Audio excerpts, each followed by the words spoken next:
At Christmas, my mom gave 4 Europe tickets, not 5. I asked, "Where's mine?" She smiled. "You wouldn't fit the vibe." So I flew to Japan. Let silence answer.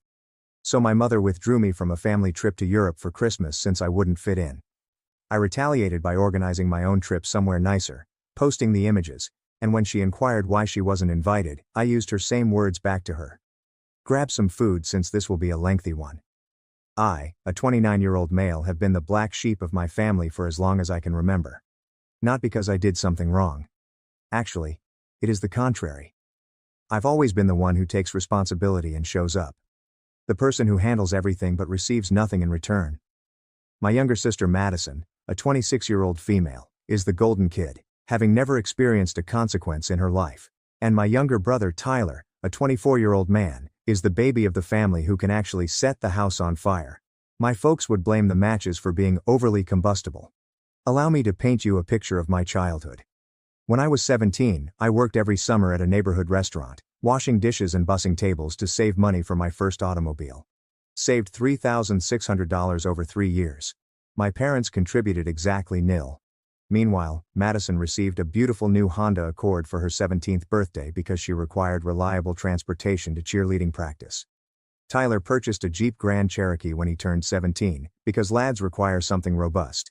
I drove a 2001 Toyota Camry with 165,000 miles, which I purchased myself. The bias was so obvious it was almost impressive. Report cards were issued. My straight A's received a great compliment, honey, yet Madison's C average was applauded because she is doing her best, which is all that matters. When I won the science fair in 9th school, my parents failed to attend the awards ceremony. Madison won 3rd place in a local beauty competition that same year, so they threw her a party and invited the entire extended family. I recall sitting alone in that gymnasium, holding my award and witnessing other children being hugged by their parents. My teacher had to drive me home.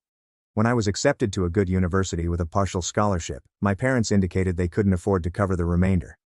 They made me feel terrible for even asking, as if I was being selfish by seeking an education. When Madison decided she wanted to attend an expensive private school 3 years later with no scholarship money, they discovered a method to make it work. They refinanced the house, took out loans, and did whatever was necessary for her. When I asked why they couldn't have done the same for me, my mother answered, "That's different. Madison has always wanted this." As if I didn't value my education as much. I put myself through college by working 2 jobs. I finished with honors in computer science, whereas Madison changed courses 4 times and took 7 years to complete a communications degree that she has never utilized. Tyler dropped out after 3 years to find himself and has been staying on my parents' couch ever since. Guess who the family is disappointed with though? The person who genuinely has his life together. After college, I found a good work as a software developer with a tech business in Austin, Texas.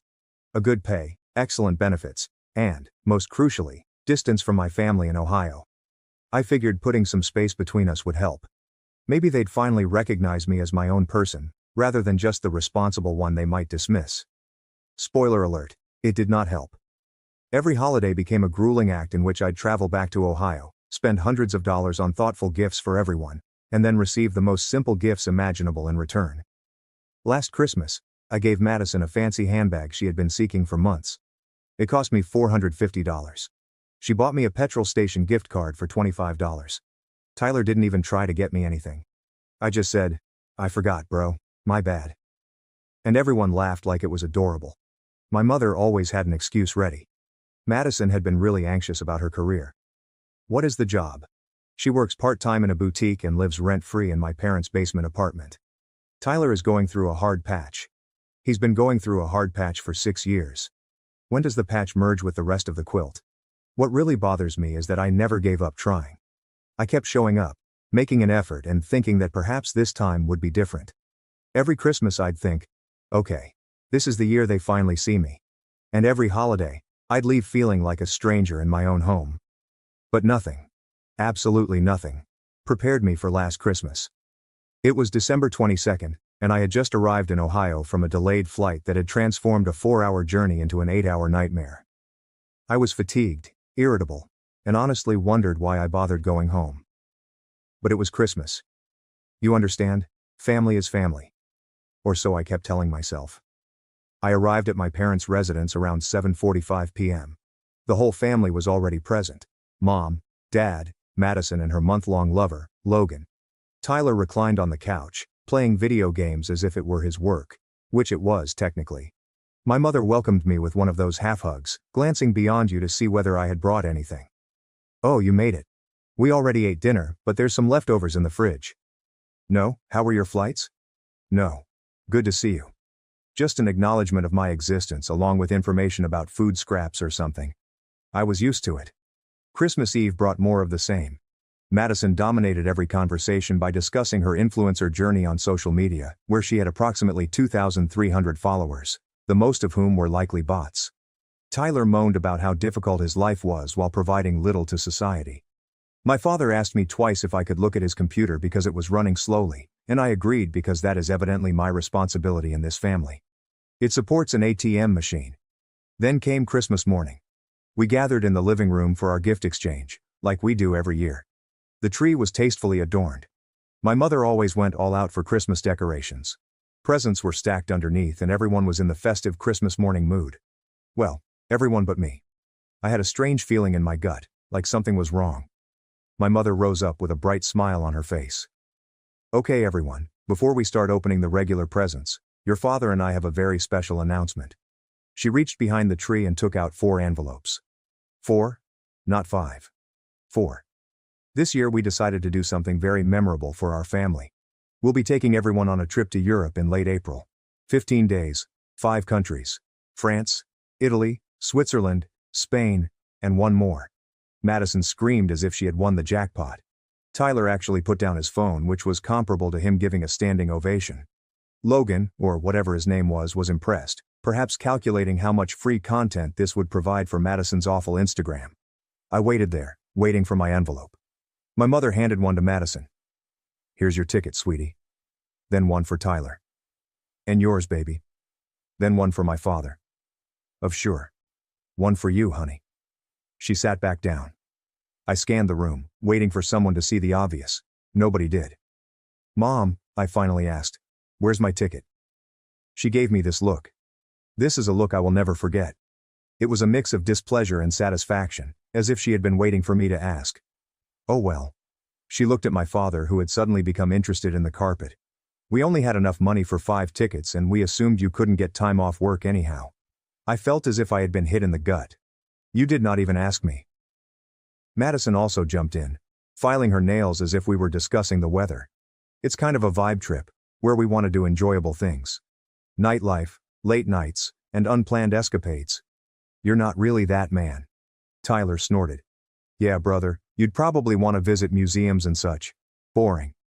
I looked at my mother, ready for her to defend me and say anything. Anything. Instead, she shrugged. They have a point. Honey, you wouldn't really fit in. You seem so serious all the time. We want this to be a joyful and relaxing trip. And honestly, you'd probably only dampen the vibe. I wouldn't fit the vibe. Allow me to tell you something about that phrase. It sounds nearly harmless, right? Like a casual observation. But my mother actually declared to me on Christmas morning in front of my entire family, you're not fun enough to be included. You don't belong with us. We'd rather spend 15 days in Europe without you than have to deal with your presence. That is what, you wouldn't fit the vibe means. I sat there in silence for what seemed like a lifetime, but was really only 40 seconds. Everyone had already moved on. Madison was excited about what she was going to pack. Tyler was looking up the greatest parties in Ibiza, even though I wasn't on the agenda. My father was deliberately avoiding eye contact with me. I stood up. Where are you going? My mother inquired, barely looking up from observing Madison's reaction. I need to get some air. I stepped out into the backyard and stood there in the chilly Ohio winter, staring at nothing. 29 years of being the nice son, the responsible one, the one who never caused trouble, always showed up, and tried to make things work. And this is what I received. I was excluded from a family trip because I didn't fit in. Something changed in me that day. Something basic. I'd spent my entire life trying to establish a position in my own family. I finally realized the reality. I was not going to receive it. Not because of anything I did or didn't do, but because they had already determined who I was to them. The afterthought, the obligation, the one they tolerated rather than enjoyed. Fine. If that's how they want to play it, game on. I returned inside and went about my business for the remainder of Christmas. Smiled and opened presents.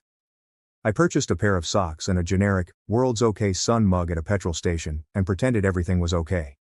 But within, I was already planning. Here's the thing about being responsible. The one that everyone underestimates. You improve various skills. You learn to plan, strategize, and anticipate 3 moves ahead. While my siblings were relying on handouts and charm, I was creating something. A career, savings, and a life free of external approval. And now I was going to utilize it all. I flew back to Austin on December 27th. By December 29th, I'd already begun researching. They traveled to Europe in late April. Perfect. That gave me ample time. First, I checked my PTO balance. I had nearly 5 weeks saved up because, unlike other people, I constantly showed up for work. I requested 15 days off in mid-April, which is exactly the same time frame as their trip. Then I began preparing my own vacation. But here's when it gets good. I was not going to Europe. Europe was basic. Everyone travels to Europe. No, I was planning to do something better. Something that would make their 5-country tour appear like a trip to the local mall. After weeks of researching, I decided on a vacation to Japan and the Philippines. 15 days of truly fantastic adventures. Tokyo, Kyoto, and Osaka are followed by a flight to Palawan, which has some of the world's most magnificent beaches. I'm talking about world-class temples, wonderful food, breathtaking natural landscapes, and experiences they could only dream of. The best thing was that I could afford it because, while my siblings were mooching off my parents and wasting money on VIP tables and designer clothes, I was saving and investing. My vacation cost nearly the same as theirs, around $8,500 total, but I paid for it myself. No handouts are necessary. I scheduled everything in January. Flights, hotels, tours, the works. I even indulged in a few premium experiences. A traditional ryokan stay in Kyoto, a private island hopping trip in Palawan, and front row seating at a sumo event in Tokyo. This was going to be more than just a journey. This was going to be an adventure. Then I waited. The months leading up to late April were intriguing. My mother would sometimes SMS the family group chat with updates on our Europe trip, such as restaurant reservations in Paris and hotel confirmations in Rome. I never responded to the texts. I'd respond to other things merely to prove I was still alive, but anything about Europe elicited radio silence from me. Madison was the first to notice. "You are acting strangely over the trip." She messaged me privately in early March. "Are you mad or something?" "Nope," I responded. "I'm just preoccupied with work." "Have fun." "Okay. So, try not to be envious when we share pics, lol. I simply liked the message and went on. In early March, my mother called me. This was the first time she had called in months. She typically only texted. "Hello, honey. I simply wanted to check in. You've been really quiet recently." "I've just been busy, Mom. Work-related topics." Right. "I hope you aren't still furious about the Europe thing. It wasn't personal. We simply thought." "Mom, I am not upset." "Really? I hope you all have a wonderful trip." She appeared suspicious, but let it go. "Okay, fair enough. We leave on April 14th. I will send pics." "That sounds wonderful." What she didn't know was that I was going on April 13th. The day before their journey to Paris, I was boarding a plane bound for Tokyo. I'd told no one. Not my parents, not my siblings, not even my pals from Ohio. As far as everyone knew, I was simply working as usual, being the boring old responsible me. I arrived in Tokyo on April 14th, the same day my family landed in Paris. The irony was not lost on me. While they were probably exhausted from their flight and check-in at their hotel, I was standing in the middle of Shibuya Crossing, watching thousands of people pass by in perfect organized chaos. And I started taking photographs. Not much at first, just a few photos of the crossing, a temple I visited, and some wonderful cuisine I ate. I uploaded these on Instagram and Facebook with short descriptions. Tokyo, Day 1. The best ramen of my life. This city is unreal. I should mention that I had approximately 480 Instagram followers. I never posted frequently, only a few times every year. So when I abruptly began providing daily articles from Japan, people noticed. The first comment from family came on Day 2. I posted a photo of myself at Sennoji Temple in Asakusa, which is one of Tokyo's most gorgeous temples. The morning light was ideal, and I had requested a friendly tourist to snap the photo. Madison said, "Wait, where are you?" I did not react. My mother texted the family group chat, "Is that Japan? When did you go to Japan?" But I didn't respond. Let them ponder. Day 3, I shared a photo from the sumo tournament. Front row seats, Big wrestlers battling in the ring. The entire wonderful atmosphere is captured in a single image. The caption was straightforward. Check the bucket list. Tyler D. MED me. What's going on, bro? Are you really in Japan right now? I left him on red. Day 4 was spent at a ryokan in Kyoto. I posted a photo of the classic chamber with sliding paper doors, the view of the private garden, and the overall aesthetic perfection of it. Then there was another photo of the kaiseki supper, which had 12 dishes of the most gorgeous creative food I'd ever seen. My phone was exploding at this point. My family group chat was filled with messages that I refused to read. I received 19 missed calls from various family members. But I was too busy enjoying my life to care. See what they didn't realize. While others were fighting crowds in Paris, dealing with tourist traps in Rome and uploading the identical photos in front of the Eiffel Tower, I was experiencing truly unique experiences. I was the sole American at the sumo competition. The ryokan where I stayed had only 8 rooms and required reservations 6 months in advance.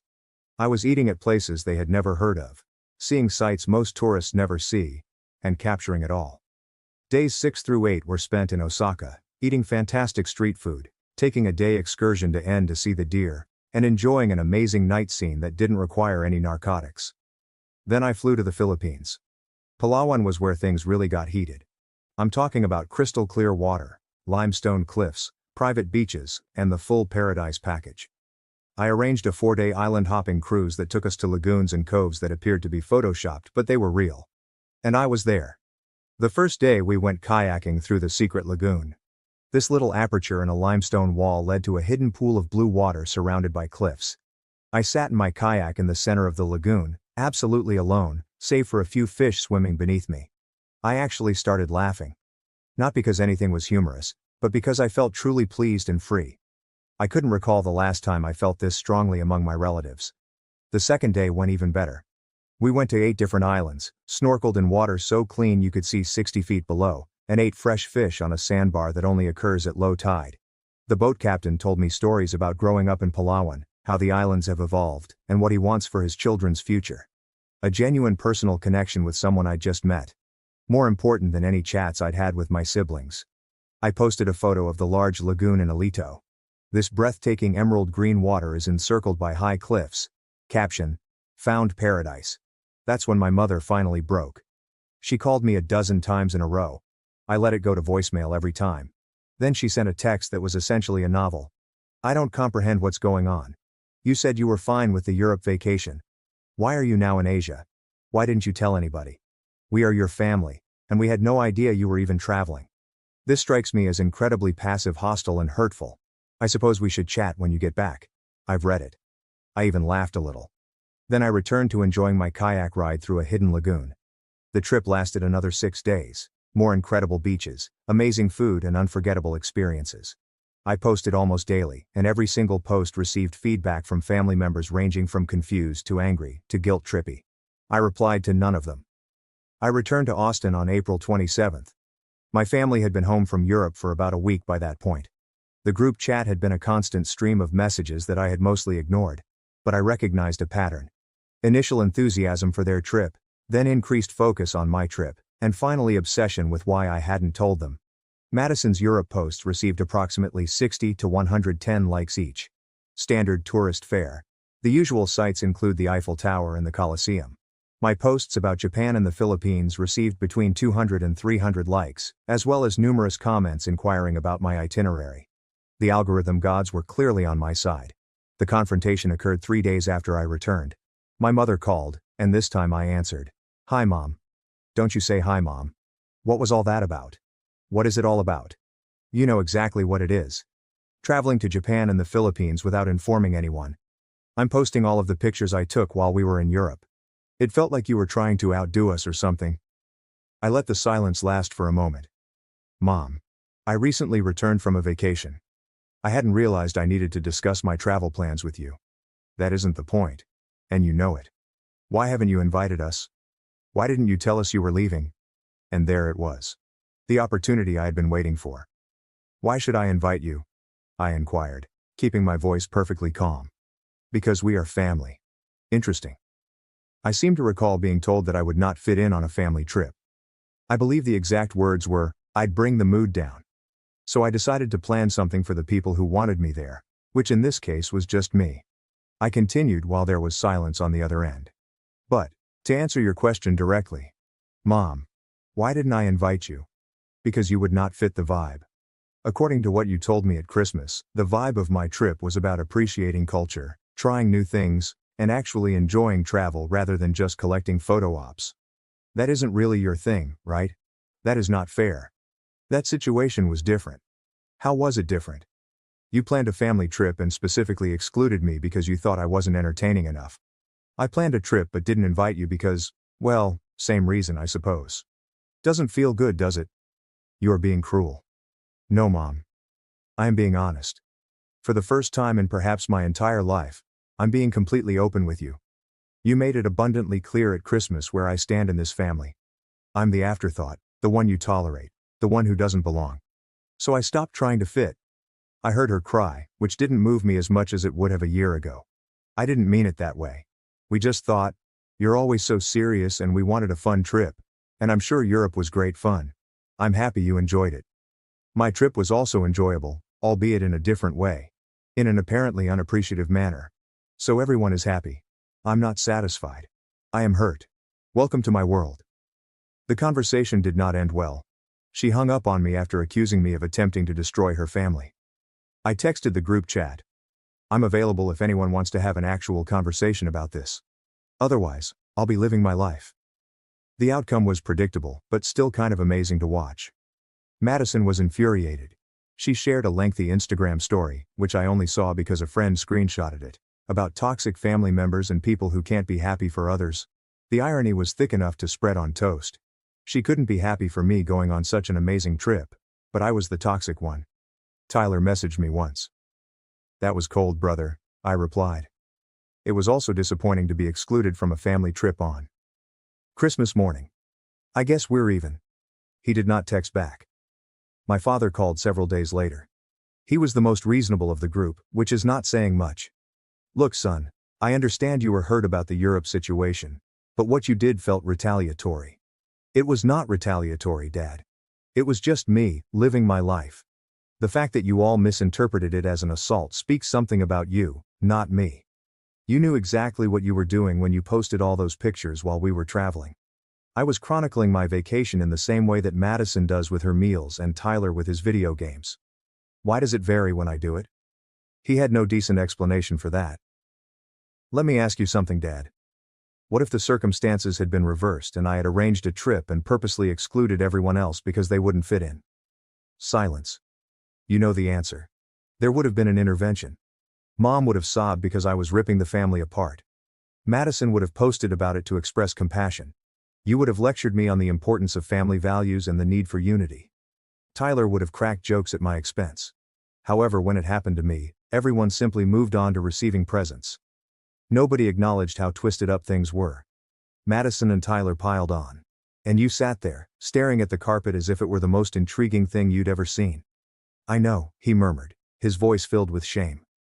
I should have said something. Sure, you should have. But you didn't. You didn't say anything when I was paying rent at 19 and Madison was living for free.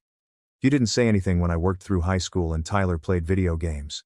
Just as you never said anything when your other children had more than I did. You're correct, he said gently. It was not handled properly. No, it was not. And I spent many years letting things slip, thinking that one day I'd be accepted as a genuine part of this family. But Christmas made it apparent that wasn't going to happen. So, I am done trying. That conversation marked the beginning of a significant shift in my connection with my family, or rather, the lack thereof. I stopped initiating communication.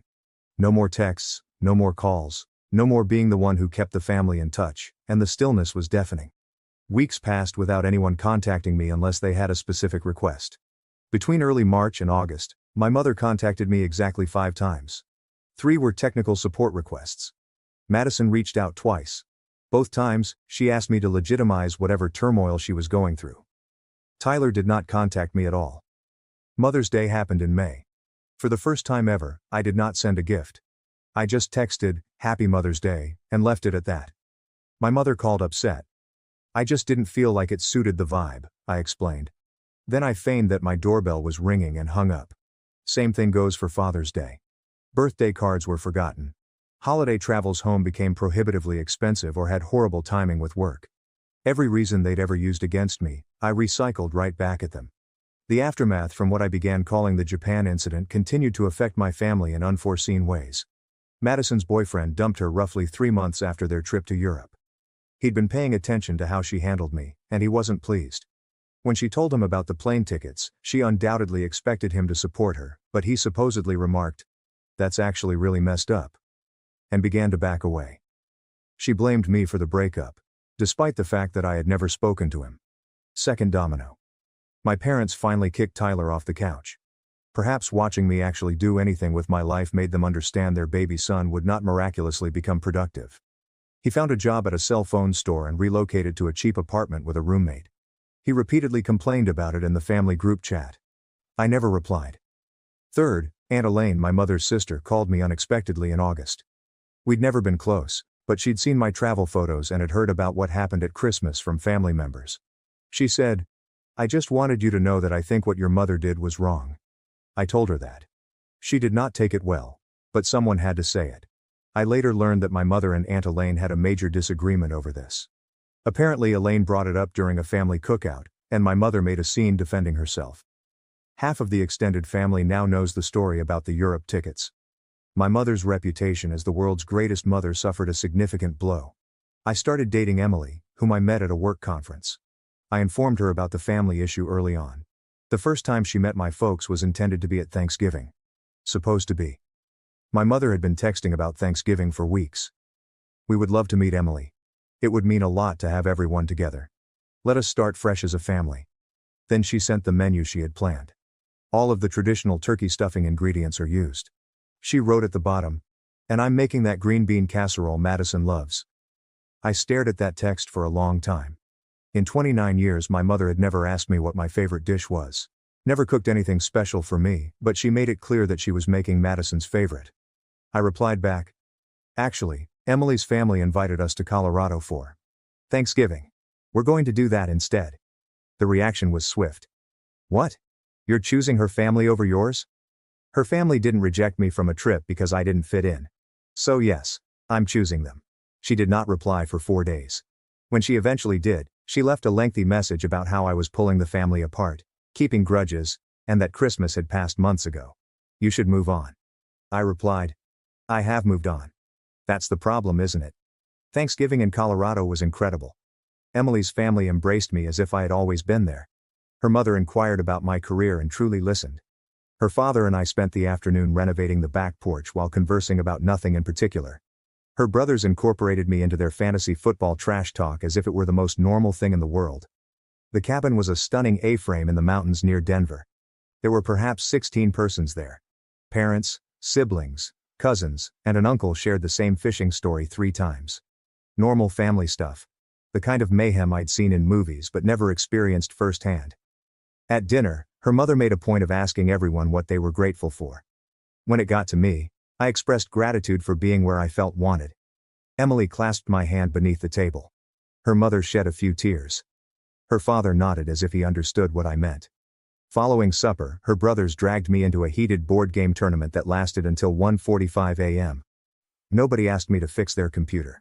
Nobody made me feel as if I were taking up space. Her grandmother kept sneaking me extra pie because you're so skinny, honey. I realized I had spent 29 years attempting to achieve something that this family had given me in 29 minutes. December arrived, and my mother launched the Christmas advertising. Texts, phone calls, and even a handwritten letter. Something she had never done before. The letter discussed how family is everything and how she could not fathom Christmas without all of her children around. I responded with a single sentence. "Last year, when you handed out those travel tickets, you had no trouble imagining Christmas without me." She called, weeping. I let it go to voicemail. The voicemail was 10 minutes long, filled with tears and justifications. "We never intended to hurt you. You're overreacting. Madison and Tyler miss you so much." There was not a single actual apology. There was no admission that what she had done was wrong. I texted her. "Please let me know when you are ready to really apologize, not excuse or justify. Until then, I'll spend Christmas with those who want me there." On Christmas Day I was in Emily's childhood bedroom in Colorado, video conferencing with her extended family members who were unable to travel, Her grandma complimented me on my eyes and inquired as to if I intended to marry her grandchild. I laughed and mentioned that I was working on it. We opened our presents in the morning. And this is what got me. Emily's mother had given me actual meaningful gifts. She noted my watch was scratched up and suggested a lovely one. A cookbook from a restaurant I recalled liked few months ago. She remembered. She paid attentively. She cared enough to put out effort. I almost cried when I opened them. Emily noticed and asked if I was all right. I told her that I had never received Christmas gifts that had been thoughtfully chosen. Meanwhile, my phone was filling up with texts from Ohio and images from Christmas morning. My vacant chair is evident in several images, as are notes from Madison stating that it was not the same without me. Tyler shared a selfie with a fake smile. My father just texted, "We miss you, son." I responded, "I miss having a family that treated me like I mattered." Guess we're both dealing with loss. Tyler texted me 3 days after Christmas. It was unexpected. "Hey, can we talk?" I almost disregarded it, but something prompted me to react. "What is this about?" "I've been thinking about something. The European trip. This is how things have always been. Wasn't I a very bad brother?" I did not sugarcoat it. "Yes, you were. I understand. I apologize." Then he did something none of my family members had ever done. He became particular. "I apologize for laughing when Mom claimed you didn't suit the vibe. I apologize for never standing up for you. I apologize for all the Christmas mornings when you received rubbish gifts and I said nothing. I apologize for piling on instead of having your back. What brought this about? Honestly, I work in retail. I deal with entitled people all day who treat me as if I'm invisible. And I keep thinking about how you must have felt in your own family. I was one of the persons that caused you to feel that way." We exchanged texts for nearly an hour. He informed me that being kicked out and having to work had changed his perspective. He finally understood what it was like to work hard and not be appreciated for it. I told him I appreciated the apologies, but the words were simple. I had to witness continuous action before I could trust him again. "Fair," he said. "I will keep working on it." 4 weeks later, he drove to Austin. This was the first time a family member had paid me a visit in the 5 years I had lived there. We had lunch at a taco eatery I like.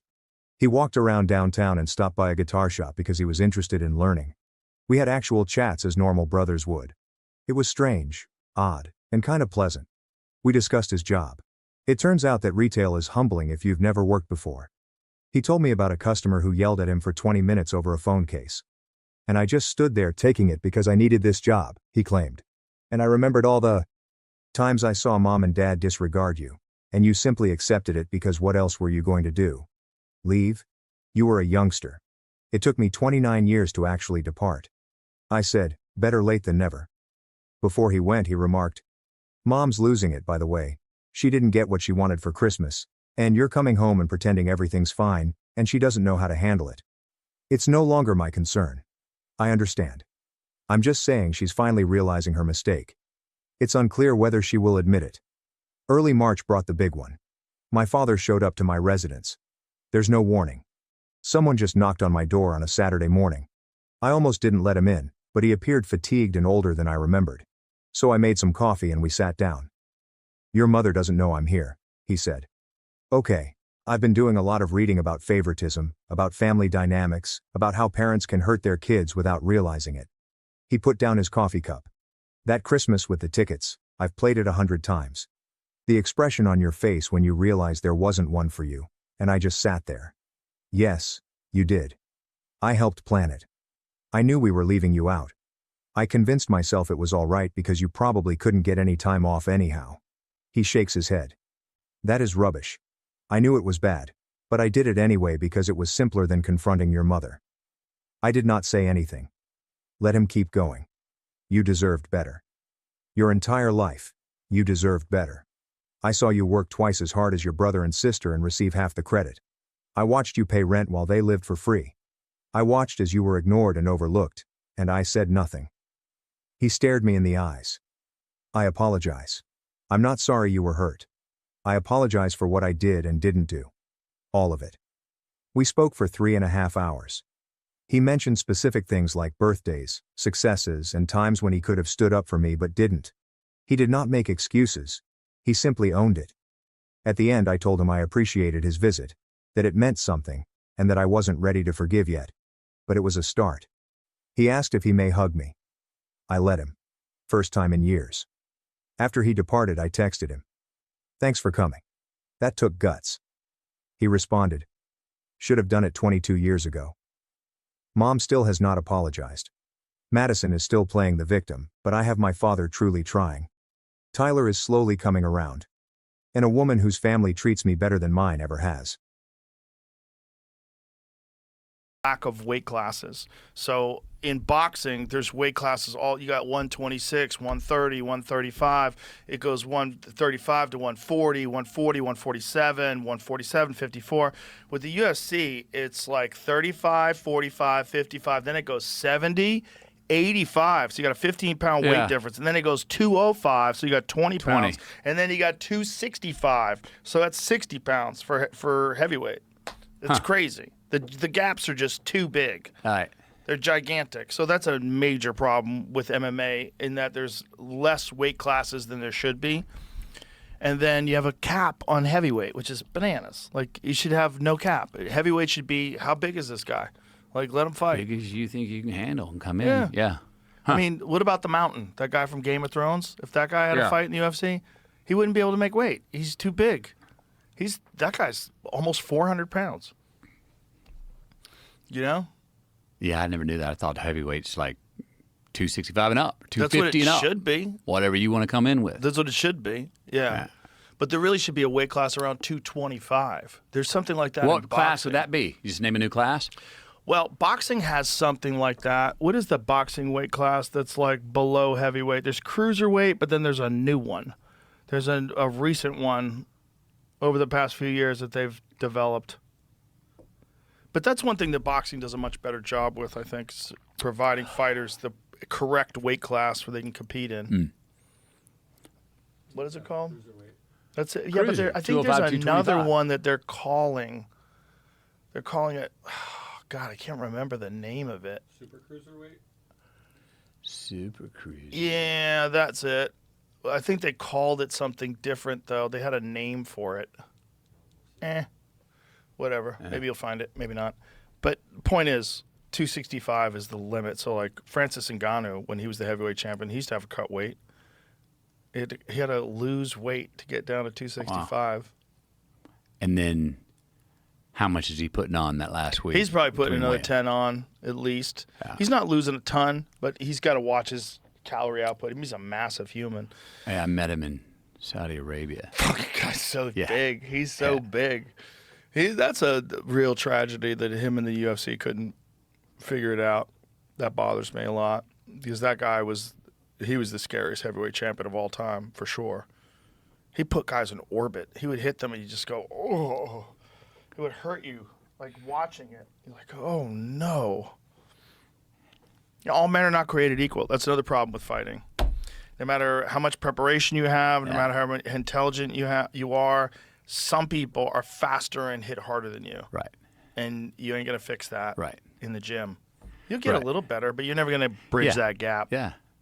I had a dream of being an NBA basketball player. Did you?